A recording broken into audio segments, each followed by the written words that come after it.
Blunder pengacara Aibda Hashim keceplosan soal proses visum, Guru Supriyani sebut dokter tak kompeten.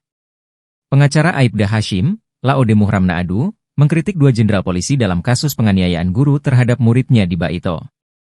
Salah satu poin yang bikin ia kecewa adalah dua jenderal tersebut mengomentari luka yang diderita korban.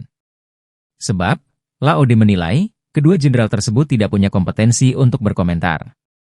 Beliau bukan ahli forensik dan tidak melihat langsung lukanya, kata Laode saat wawancara khusus dengan tribunnews-sultra.com.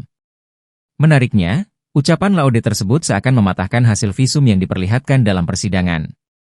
Hasil visum yang memperlihatkan luka korban dijadikan alat bukti oleh pihak Aibda Hashim yang dalam kasus ini menjadi korban. Andri Darmawan selaku kuasa hukum Guru Supriyani membeberkan hasil visum luka tersebut dikeluarkan oleh dokter.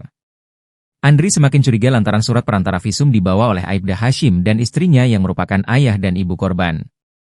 Waktu visum tidak ada penyidik yang mengantar, malahan dibawa sendiri orang tua korban, ucapnya.